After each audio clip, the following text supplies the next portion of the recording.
आज हमारे साथ है एसएससी सीजीएल 2023 के टॉपर मिस्टर नितेश साहू। स्वागत है सर आपका हमारे प्लेटफॉर्म पे। थैंक यू सर बुलाने के लिए। तो सर ने 2023 में रैंक सिक्योर की है, कौन सी रैंक थी सर? 3625 सर ने रैंक सिक्योर की है। आज का इंटरव्यू सर के साथ होने वाला है। अगर आप भी एसएससी की प्रिपरेशन कर रहे हैं या फिर एसएससी की प्रिपरेशन करना चाहते हैं तो यह वीडियो आपके लिए बहुत ही यूजफुल होने वाला है। हम इसमें सर की जर्नी को एक्सप्लोर करेंगे और सर आपको जो सब्जेक्ट्स के रिगार्डिंग स्ट्रेटेजी होती है कि कैसे मैथ्स को पढ़ा जाए, रीजनिंग को, इंग्लिश को, जीके को और कितना पोर्शन पढ़ा जाए, ये सब बताएंगे आपको। तो अगर अभी तक आपने वीडियो को लाइक और चैनल को सब्सक्राइब नहीं किया है तो जल्दी से कर लीजिए। वीडियो में आगे बढ़ते हैं सर के एक छोटे से इंट्रोडक्शन के साथ। Please sir. सर मेरा नाम नितेश कुमार साहू है। मैंने एसएससी सीजीएल 2023 से जीएसटी इंस्पेक्टर का पोस्ट लिया है और मेरी रैंक 3625 है और मार्क्स 320 है। Okay sir. आप कहाँ से बिलोंग करते हैं? सर मैं सवाई माधोपुर से हूँ और वहीं से स्टडी की। ओके, आपने वहीं से कोचिंग इंस्टीट्यूट से की थी या फिर सेल्फ स्टडी की आपने? नहीं सर, मैंने कोचिंग मैथ्स का लिया था, बस गगन प्रताप सर का पेड कोर्स, और उसके अलावा बाकी सब सेल्फ। ओके, और आपका फैमिली बैकग्राउंड क्या है? सर मेरे पापा एक लोकल रेस्टोरेंट में शेफ हैं और माँ हाउस वाइफ है। और फैमिली में कौन कौन है? और फैमिली में ताऊ जी वगैरह हैं और छोटा भाई है, वो 12th में है। ओके, आपको एसएससी की इंस्पिरेशन कहाँ से मिली कि आपको भी एसएससी का एग्जाम क्रैक करना चाहिए? क्योंकि एसएससी में भी आपने सीजीएल की प्रिपरेशन की। जी जी। तो कोई रीजन रहा या फिर आपको कहाँ से इंस्पिरेशन मिली इसकी? सर ऐसा था, जैसे हम फाइनल ईयर में थे बीएससी के, ग्रेजुएशन में बीएससी का, तो फाइनल ईयर में इधर जॉब करनी थी, दिमाग में आया गवर्नमेंट जॉब करते हैं, तो फिर राजस्थान स्टेट गवर्नमेंट्स के लिए पढ़ना स्टार्ट किया। तो 2-3 महीने पढ़ा, तो फिर उसमें जीके ज़्यादा होता है तो इंटरेस्ट नहीं बना, तो वो छोड़ दिया। फिर उसके बाद यूपीएससी का बताया किसी ने, तो वो करना स्टार्ट किया। 15-20 दिन पढ़ा, तो उसमें लगा टाइम ज़्यादा चाहिए उसमें, तो पहले जॉब लेना ज़रूरी है। तो फिर ऐसे करते हुए फाइनल के एग्ज़ाम्स आ गए, फिर एग्ज़ाम ख़त्म हुए, फिर हमारा ऐसे करीब जुलाई में एग्ज़ाम्स ख़त्म हो गए थे। उसके बाद हम फ्री हो गए थे, तो सोचा अब क्या करें। तो फिर एक फ्रेंड था, तो उसने बताया एसएससी में ट्राई कर सकते हैं। तो फिर वहाँ से मैंने अगस्त 2022 से एसएससी की प्रिपरेशन स्टार्ट की। तो स्टार्ट करने से लेके आपका सिलेक्शन तक आपको कितने साल लग गए? जी, मैंने अगस्त 2022 से स्टार्ट की थी और अभी पेपर था हमारा 26 अक्टूबर को, तो तब 1 साल हो गया लगभग। यानी कि 1 साल के अंदर आपने एक्सरसाइज इंस्पेक्टर की पोस्ट ले ली? जी सर, ये मेरा सेकंड अटेम्प्ट था। तो आपने फर्स्ट वाला अटेम्प्ट कब दिया था? मैंने फर्स्ट वाला अटेम्प्ट एसएससी सीजीएल 2022 था, वो उसका मेंस था मार्च 2023 में। तो उसमें सिलेक्शन ना होने का कोई रीजन? जी हाँ, तो ऐसा था, मैंने 2022 की प्रिपरेशन अगस्त में स्टार्ट की थी, तो ऐसी कोई सीरियसनेस नहीं थी, कोई अच्छी स्ट्रेटजी नहीं बनाई थी और ऐसे लापरवाही की थी, तो कभी भी उठ के चल जाना पड़ते हुए, तो ये कमियां रही। तो उस वजह से फिर आंसर की देखी तो ऐसी दुनिया हिल गई। फिर उसके बाद सीरियसनेस आई, फिर सेकंड अटेम्प्ट के लिए दोबारा तैयारी की अच्छे से। तो जो फर्स्ट अटेम्प्ट से लेकर सेकंड अटेम्प्ट तक का गैप था, है ना? हाँ सर। उसमें आपको कितना टाइम था वो? मैंने अगस्त 2022 में स्टार्ट की थी फर्स्ट अटेम्प्ट, तो मार्च तक था। फिर मार्च में हमारी 12 मार्च को आंसर की आ गई थी 2022 सीजीएल की, तो उसमें मार्क्स देख के लग गया था कि नहीं होगा।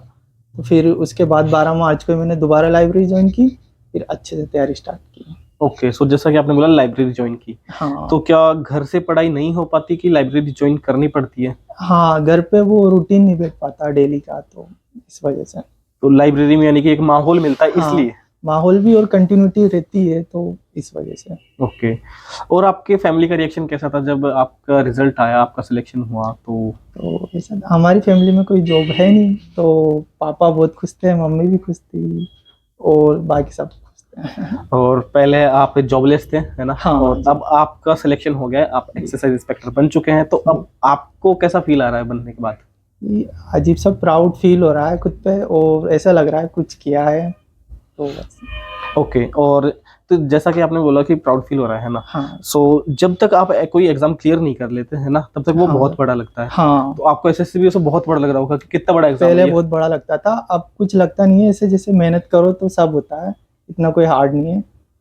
अगर किसी को एसएससी में बेसिक लेवल से लेके सिलेक्शन लेना है तो वो बेसिक लेवल से कैसे स्टार्ट करे ताकि उसका सिलेक्शन हो जाए? आपने 1 साल में कर दिया है ना? हाँ जी सर। तो वो 1 साल के अंदर कैसे कर सकते हैं वो भी?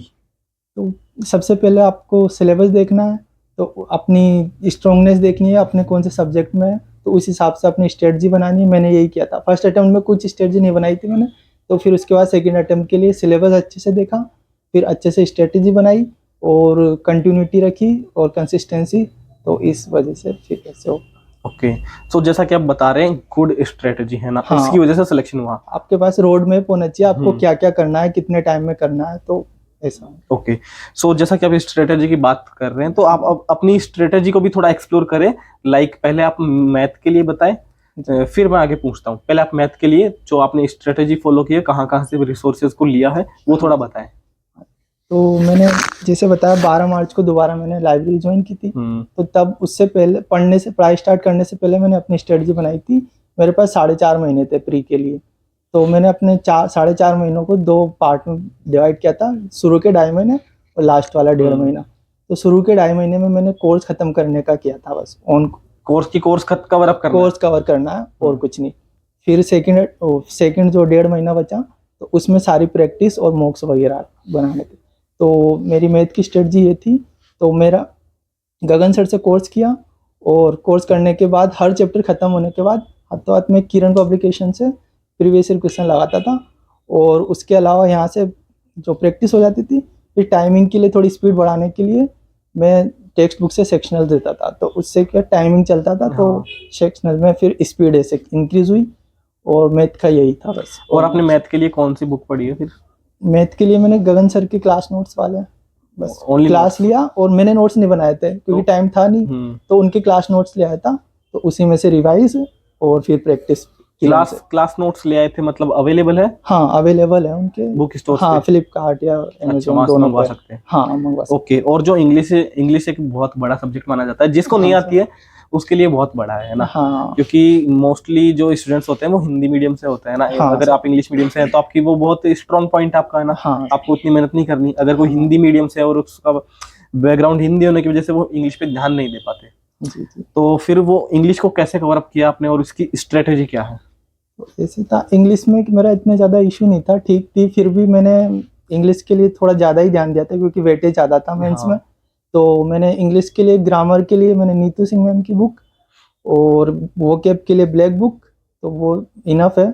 और उसके अलावा रीडिंग कॉम्प्रिहेंशन के लिए एक इंग्लिश माध्यम ऐप है, तो उस पर क्या है, डेली एडिटोरियल्स आते हैं कोई भी न्यूज़पेपर के इंग्लिश के, तो वहाँ से रीडिंग कॉम्प्रिहेंशन हो जाता था। वो साथ में लास्ट में क्वेश्चंस भी देते थे, जैसे पेरा जंबल्स होते हैं वगैरह, तो पेरा जंबल्स वहाँ से हो गए थे।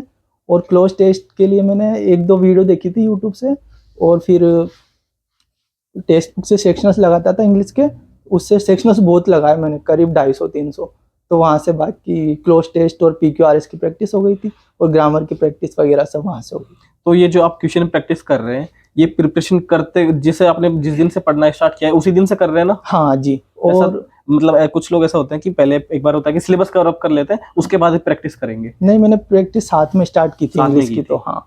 और एक एडिटोरियल्स के लिए मैंने अलग से कॉपी बनाई थी, तो उसमें जो भी नया वर्ड मिलता था मॉक में, एडिटोरियल्स में, तो उसमें लिख लेता था और उनको रिवाइज करता था। ओके, और आपकी जीके की स्ट्रेटजी क्या थी? क्योंकि जीके में देखो करंट अफेयर्स भी आते हैं, है ना? और जीके का पार्ट बहुत बड़ा है, उसमें कितना पढ़ना है और कहाँ से पढ़ना है, तो वो बताएं आप। हाँ, तो जीके मेरा वैसे ही कमजोर था, मैंने बताया जैसा आपको। तो जीके के लिए मैंने लूसेंट बुक की थ्योरी के लिए, और थोड़ा प्रैक्टिस के लिए, और क्वेश्चंस के आइडिया के लिए जो किरण की प्रीवियस ईयर बुक आती है क्वेश्चंस की, वो की थी वहाँ से। तो वहाँ से आइडिया हो गया था किस टाइप के क्वेश्चंस आते हैं SSC में। तो फिर उसको पढ़ के फिर दोबारा लूसेंट, मतलब लूसेंट 4 से 5 बार लूसेंट पढ़ी होगी। और उसके अलावा कुछ टॉपिक्स जो लूसेंट में नहीं है, वो यूट्यूब से अलग अलग टीचर्स से कवर कर लिए थे और नोट्स बना के रख लिए थे, तो उनको कर लेता। और करंट अफेयर्स के लिए मैंने अभी जैसे प्री क्वालिफाइंग है, तो मार्क्स लाने का इतना कोई वो है नहीं, तो मैंने करंट अफेयर प्री के लिए छोड़ देता, प्री के बाद के लिए क्या था मैंने। यानी एक तरह से आपने प्री के अंदर करंट अफेयर्स को छोड़ दिया और मेंस में पढ़ा है? हाँ, ओनली मेंस में पढ़ा है। तो करंट अफेयर्स के लिए मैंने परचम क्लासेस करके एक ऐप है यूट्यूब, वो चैनल है यूट्यूब पे, तो वहाँ पे ऋचा शर्मा मैम है, वो मंथली 5 से 6 वीडियो लाती है हर मंथ, तो उन वीडियोस को रेफर किया था। यानी कि 1 महीने के जो करंट अफेयर्स है वो 5 वीडियो में कवर हो जाते हैं? 5-6 वीडियो में। और वीडियो का टाइमिंग क्या होता है? लगभग 1 घंटा। यानी कि पाँच छः 5 घंटे के अंदर हाँ। आप 1 महीने का करंट अफेयर्स वहां से कवर कर सकते हैं, हाँ है ना? ओके। और आपको क्या लगता है, रीजनिंग टफ पार्ट है या फिर थोड़ा इजी पार्ट है एसएससी में? नहीं, रीजनिंग को पढ़ने की जरूरत नहीं है, वैसे वो मॉक से और नॉर्मली हो ही जाता है, इतना कुछ इशू है नहीं। बाकी कुछ 2-4 टॉपिक है जैसे कैलेंडर्स, क्लॉक वगैरह, तो ये मैंने यूट्यूब से कर लिए थे कोई भी टीचर से जो ओके। यानी कि आपने ओनली मैथ्स के लिए गगन प्रताप सर का जो ऐप है वहां से मतलब पेड कोर्स लिया है ना? हाँ, पेड कोर्स और बाकी की जो प्रिपरेशन है यूट्यूब से की, और है ना? बुक्स से। और बुक्स से की, है ना? जी। तो जैसा कि आपने नीतू मैम के लिए बुक्स का नाम बता दिया और मैथ्स के लिए हाँ भी बता दिया, तो हाँ आप और जीके के लिए बताए और रीजनिंग के लिए भी बुक्स के नाम बता दें आप। हाँ, जीके के लिए मैंने लूसेंट बताया, हम्म, और थ्योरी के लिए और क्वेश्चंस की प्रैक्टिस के लिए किरण की पीवाईक्यू किरण की पीवाई की बुक्स। बुक्स, और सेल्फ नोट्स बना लिए थे जो टॉपिक बच गए थे जो लूसेंट में नहीं थे, या फिर कोई नए टॉपिक आते थे एग्जाम में जैसे स्टैटिक्स वगैरह के लिए, तो वो यूट्यूब से पढ़ के नोट्स बना के उनको रिवाइज किया। ओके। और रीजनिंग की बुक? रीजनिंग के लिए मैंने कोई बुक नहीं लाया, मैंने बस टॉपिक्स देखे लास्ट ईयर के जो पेपर्स है उसमें कौन कौन से आ रहे हैं, तो उस हिसाब से सारे टॉपिक्स को पढ़ने की जरूरत भी नहीं है, वो ऑटोमेटिकली हो जाते हैं, इतने कुछ टफ होता नहीं है। और कुछ टॉपिक्स थे 5-7, तो उनके लिए यूट्यूब से वीडियो देख के उनका। और जैसा कि अभी आपने बताया था कि आपके लिए जीके थोड़ा टफ पार्ट था, है ना? जी हाँ जी। वो टफ पार्ट क्यों था? आपका एजुकेशन बैकग्राउंड क्या है? मेरा 12th से ही साइंस बैकग्राउंड है, मैथमेटिक्स, तो इस वजह से जीके कभी पढ़ा नहीं 12th के बाद, वो 10th के बाद, तो इस वजह से वो कमजोर था। तो आपको कुछ डिफिकल्टीज आई इसके अंदर याद करने में? जी हिस्ट्री हाँ। को, पॉलिटी, ज्योग्राफी, बहुत सारे पार्ट है, बहुत लंबा पार्ट है। हाँ, तो मेरे को क्या याद रह नहीं पाता था, तो इस वजह से दिक्कत आती थी, तो फिर मैंने निमोनिक्स का स्टार्ट किया। मैं अपने ही बना लेता था, कोई भी किसी भी चीज को किसी से भी जोड़ देता था, तो वैसे याद रहता था। कोई भी अपनी कहानी बना लेता था जीके में, हिस्ट्री है तो उसमें अपने हिसाब से कहानी बना के उसको याद कर लेता था। और आपने एसएससी सीजीएल के अलावा और कौन कौन से एग्जाम्स दिए हैं? मैंने एसएससी सीएचएसएल 2022 दिया था, तो उसमें नहीं हुआ। फिर एसएससी सीएचएसएल 2023 भी दिया था, तो उसका प्री दिया, लेकिन मेंस स्किप कर दिया था। क्यों कर दिया आपने स्किप? क्योंकि ये मेंस की डेट से पहले सीजीएल 23 की आंसर की आ गई थी, तो उसके मार्क्स से लग गया था कि हो जाएगा सीजीएल में, तो उसका मेंस स्किप कर दिया। ओके। कभी ऐसा हुआ है कि आज पढ़ाई करने का मन नहीं कर रहा तो छोड़ो? जी हाँ, तो मैं हाँ बहुत बार होता था, और मैं छोड़ के चला भी जाता था, फिर मन नहीं करता ना, तो पढ़ना भी नहीं चाहिए, थोड़ा रिफ्रेश होके फिर आ जाओ। ओके। और आपने स्टडी के अलावा एंटरटेनमेंट वगैरह किया या फिर ओनली स्टडीज में घुसे हुए थे पूरा? जी हाँ, फर्स्ट अटेम्प्ट में तो खूब मजे करे तो उसका असर भी दिख गया था आंसर की में। फिर सेकंड अटेम्प्ट में सीरियसली किया, उस टाइम पे मैं कहीं नहीं गया, ज्यादा एंटरटेनमेंट भी नहीं, बस थोड़ा सा माइंड फ्रेश करने के लिए। हाँ, बाकी मतलब थोड़ा माइंड स्टडी कर रहे हो, थोड़ा माइंड फ्रेश के लिए एंटरटेनमेंट वगैरह किया, बाकी कुछ नहीं किया? सारे बंद कर देता, मूवीज वगैरह सब कुछ सब बंद कर दिया। हाँ। ओके। सो आपने जैसे ऑनलाइन स्टडी करी है ना, ओनली एसएससी की प्रिपरेशन के लिए आपने ऑनलाइन स्टडी को अपनाया है ना, और जो बाकी की स्टडी हुई है वो आपकी ऑफलाइन हुई है, जैसे स्कूलिंग बैकग्राउंड हो गया, कॉलेज हो गया, सब कुछ हुआ है।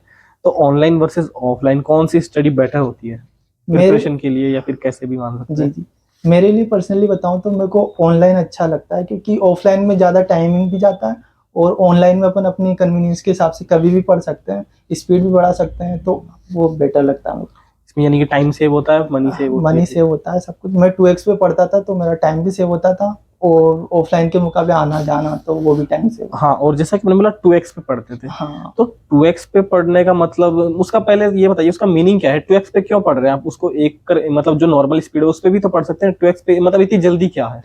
सर एक तो टाइम था नहीं, हाँ, और 1x पे इतना धीरे धीरे पढ़ाते हैं, तो कोई मतलब भी नहीं होता उसका पढ़ने का, इसलिए 2x पे टाइम भी सेव होता है और समझ भी आता है। ऐसा कुछ नहीं है कि समझ नहीं आएगा 2x पे, 2-3 वीडियो देखेंगे तब तक फिर उसमें लगता है अजीब सा, फिर बाद में यूज्ड हो जाते हैं उसके, और वो आने लग जाता है। ओके। तो क्या ये चीज आप सजेस्ट थोड़ी करेंगे कि इनको भी 2x पे पढ़ना चाहिए? नहीं, वो पर्सन टू पर्सन डिपेंड करता है। अगर उनके पास टाइम है तो 1x पे पढ़ सकते हैं अच्छे से, अगर टाइम नहीं है तो 2x पे भी अच्छे से पढ़ा जा सकता है, वो पर्सन टू पर्सन डिपेंड करता है। बट कोशिश ना करें, मेरा मानना ही है। आप जो नॉर्मल स्पीड होती है उस पे ही पढ़े, है ना? हाँ। और जब कोई भी एस्पिरेंट एसएससी की प्रिपरेशन करता है तो उनको बेसिक जो प्रॉब्लम्स आती है वो क्या क्या होती है? कौन कौन सी प्रॉब्लम्स होती है? सबसे, जैसे कोई बिगिनर्स होता है तो उसको सबसे पहले प्रॉब्लम्स आती है कि कौन कौन से सोर्स देखें, कौन से टीचर से पढ़ें। तो इसके लिए सबसे पहले प्रिपरेशन स्टार्ट करने से पहले आप यूट्यूब पे इंटरव्यूज देखें टॉपर्स के, उन सोर्स की वीडियोस देखें, टीचर्स की वीडियोस देखें, तो उस हिसाब से आप एक बार थोड़े थोड़े वीडियोस देख के किसी के थोड़ी आप गाइडेंस ले सकते हैं। गाइडेंस लेके फिर आप डिसाइड करो, अपनी स्ट्रेटजी बनाओ, अपना रोड मैप बनाओ, फिर उसके बाद ही स्टार्ट करो। क्योंकि पहले स्टार्ट करेंगे तो अपन फिर बीच बीच में अपन को चेंजेस लाने पड़ेंगे, तो उसमें कई सारा टाइम जाता है। ओके, और आपकी कुछ हॉबीज वगैरह है?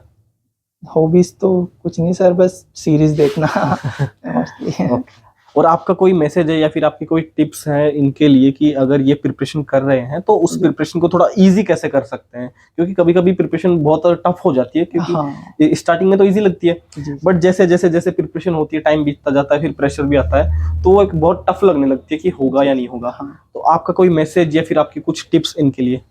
जैसे हम अभी प्रिपरेशन स्टार्ट करते हैं तो शुरू में तो लगता है कि सिलेबस देख के हो जाएगा, फिर जैसे जैसे अपन आगे बढ़ते जाते हैं तो लगता है और चीज़ें अपने साथ कई सारी परेशानियां आती रहती है बीच बीच में, तो उनको डिमोटिवेट नहीं होना, उनको सॉल्व करना, आगे जाके अपनी कमियां देखनी कहाँ पे, उनको काम करना है। Okay, so thank you so much, आपसे बात करके बहुत अच्छा लगा। थैंक यू और इनविटेशन के लिए। ओके, एंड आपके फ्रेंड सर्कल में से कितने लोगों का सिलेक्शन हो गया? जी मेरे फ्रेंड सर्कल 2 का हुआ है। 2 का हुआ है। हाँ, एक मैं और एक मेरा फ्रेंड है, वो दिल्ली है, वहाँ से। ओके, आई होप आपको इंटरव्यू पसंद आया होगा। अगर कोई ऐसा क्वेश्चन जो मुझे इनसे पूछना चाहिए था बट मैं नहीं पूछ पाया, तो आप कमेंट सेक्शन में पूछ सकते हैं, मैं उसका रिप्लाई करने की जरूर कोशिश करूंगा। और या फिर अगर आपकी कोई भी इंक्वायरी होती है या फिर कोई भी क्यूरी होती है तो आप कमेंट सेक्शन में बता सकते हैं, या फिर आप इंस्टाग्राम पे भी बता सकते हैं, लिंक डिस्क्रिप्शन में है। सो अगर वीडियो पसंद आया हो तो लाइक करें, सब्सक्राइब करें। मिलते हैं एक और ऐसे नए वीडियो में, नए इंटरव्यू में। आपका इतना सारा प्यार देने के लिए बहुत बहुत धन्यवाद।